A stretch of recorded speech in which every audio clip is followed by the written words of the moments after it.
Let's talk about risk. It's a very interesting subject, and the reason it's brought up at this time of the year is most likely every single person in the audience is trying to maximize 2026. Ah, bro, it's time to lock in. Next year is going to be the best. But you need to understand the concept of risk and how to take risk. We all have this funny idea, just because we took risk, the universe somehow owes us success. It doesn't work that way. You can take risk and not receive the desired outcome. It then becomes a question of how long you can last. Let's be honest, even the most successful kind of entrepreneur have deadlines, have this arbitrary timeline of which an outcome should have materialized. And it is very painful to pass that outcome and still be suffering, still not receive the goal, still not receive that single desire, although you got up every single day and gave it your all. I was in my private network the other day, just reminiscing on the struggles this year has brought. And I said something very insightful. Just because you took risk doesn't mean it's going to work out. This is not Hollywood, sir. I've shared this story countlessly of how I invested my tuition fee, my house rent in this one business, spending every single thing I have, and the universe decided to reward my hard work. And guess what happened? Nothing. I was about to be thrown out of the house. And I give these examples because I see in the comment section people want to troll and pretend as though that's the worst thing that's ever occurred in my life. It's not. It's not. You must tailor your speaking to match your audience. You must make sure your communication can resonate with the kind of people you speak to. For instance, if I highlight the fact that I lost $1 million, oh yeah, you lost $1 million. The reason you would sympathize is because you're a good person and you like me, have somehow made impact as touching your life and destiny. But in reality, you won't feel the sting of that story. But once I share, every single one of you has a little bit of experience of being in debt, experience of house rent, experience of deficits $200 to $300, and you have nowhere to run to, nobody to loan money from. We all know how that feels. So when I speak, in fact, you're not listening to me, you go on a fourth trip, it reminds you of the negative experience akin to what I just shared. So taking risk doesn't mean it produces the outcome. That same friend was about to take a very huge percentage of a certain business, costing him almost all of his fortune. I said to him, taking risk doesn't mean the outcome is guaranteed. Remember what happened when I invested in XYZ business, and in fact, on the verge of being thrown out of the apartment, nothing still happened. It was as though God, the universe, and every single person went silent, as though the pain and the suffering of that moment didn't occur to the universe. And you are aware how I paid that rent, how I circumvented that mountain is far from the business.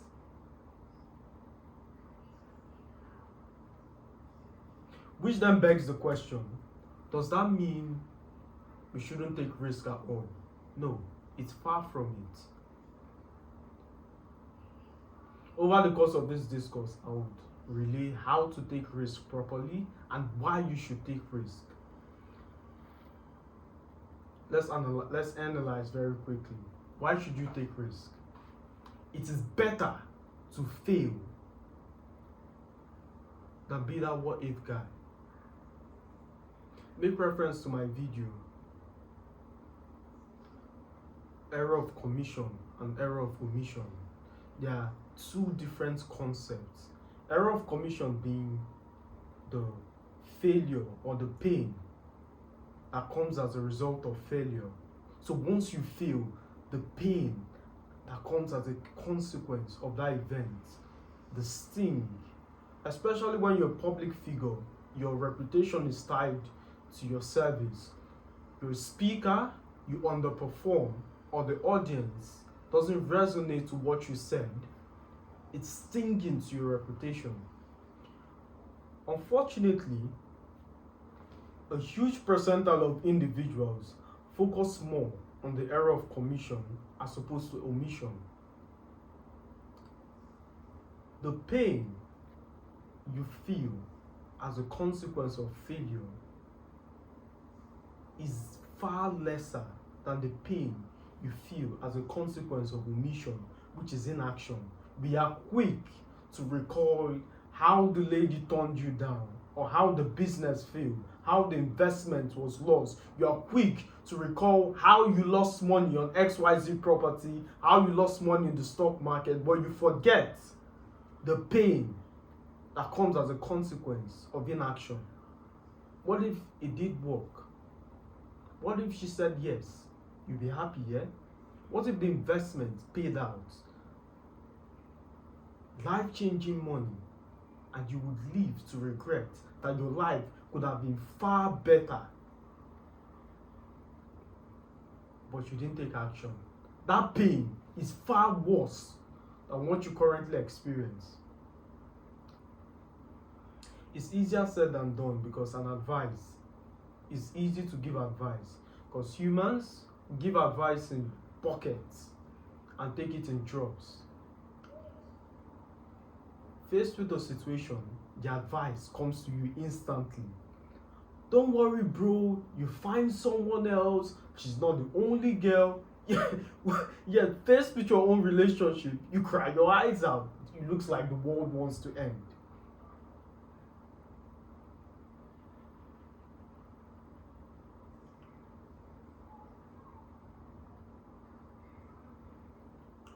Focus more on the error of commission than omission, or focus more on the error of omission than commission. It is far better to try, to take risks, to give up every single thing. My friend,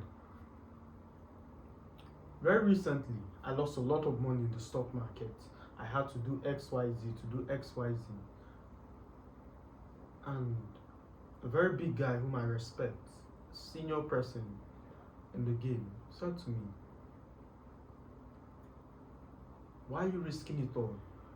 Today you're 10 grand up. The next day you're looking for $100 for rent. $30,000 up. The next day you're looking for something significant. Why is your result not consistent? I said to him, sir, look, I respect you, but I'm a very young man and I'll take as much risk as possible. It is far better to bear your yoke in your youth, said the Bible. It is better to risk it all while you're young, while you still have the energy, while you still have the time, the advantage of independence. There's nobody you're sponsoring. There's no school fees attached or money for diapers attached to your capital. That's the best thing you can do, to risk it all, to keep risking it all, to keep going all in. Now, this sounds contradictory to my initial discourse, which is you should be measured in taking risk. The real truth is eventually you will take over the island. Burning your bridges in an attempt to take over the island is sound advice. The real question is when. When would you take over the island? If you do not have enough supplies and food to realize that desire, guess what? You will die. The business eventually became profitable, but the real question is when. The whole purpose of wealth is it satisfies your needs according to the timing. If you need $1 million for surgery and it comes 2 hours to the demise of the individual, are you wealthy? No, you're not. The whole purpose or the metric you can use to measure your results in this day and age is your ability to solve problems when required, financial problems in this case. Risk. The best way to take risk is to be measured. Measured in your approach. Measured in your approach. And here's the balance. There are times when you have to go all in. I'm not disputing that fact. To sit and always encourage the idea of having a plan B, having something to fall back on. My friend, if that's your approach towards life, you would always use that recourse. You would always utilize the plan B because you're not always going to be trying as hard as possible. Let me be clear, there are very few people who have a plan B and still work as hard as possible to make sure plan A comes to fruition. There are very few people who has plan B, who work as hard as possible to make sure A works. Guess what? You don't fall into that category. That's why plan B would always substitute plan A. Also, living a life with 100% risk all the time is a very foolish way to live. Once you take 100% risk, there are very few times in your life where you take 100% risk, where you go all in. By all in, akin to pushing all the chips. Since we're on the subject of casinos, think of how stupid a strategy it would be for a player to always go all in. I mean, for every single hand, he goes all in. You see how logically flawed that sounds. So going all in every single time would inevitably lead you to ruin. Imagine a company who invests every single thing annually. Every single thing annually. No cash reserve, no plan for contingencies. They invest including the salary of staffs. By that strategy, without prophecy, you can discern this company will go under. It's only a matter of time before they become insolvent. This has nothing to do with checking their financials. Anybody who risks 100% every single time would inevitably come to ruin.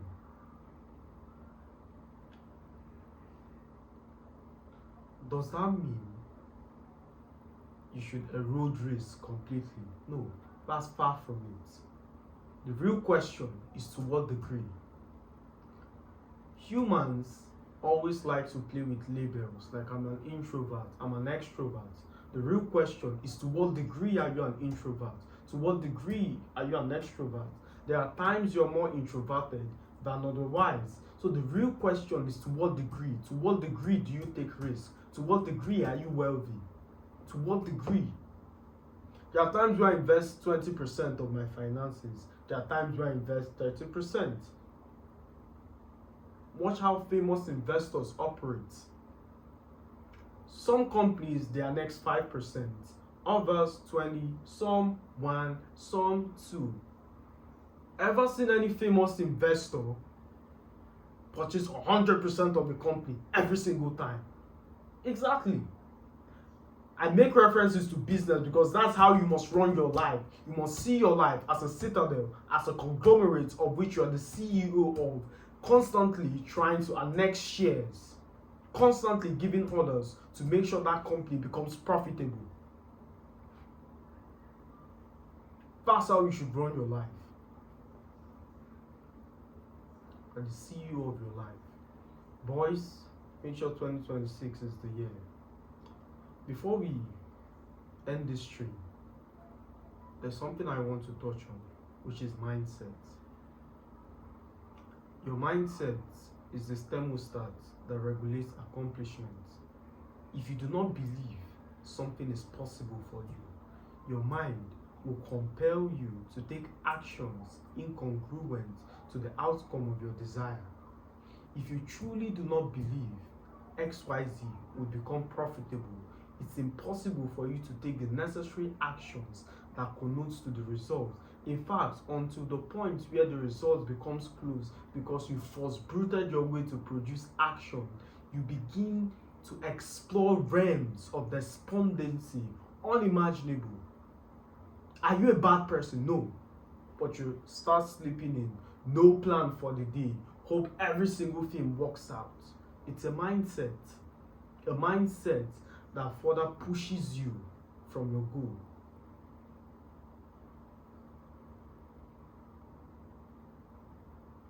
Mindsets are important. For the sake of time, we'll end it here. As always, my friends, a pleasure speaking to you. I'll see you in the next one.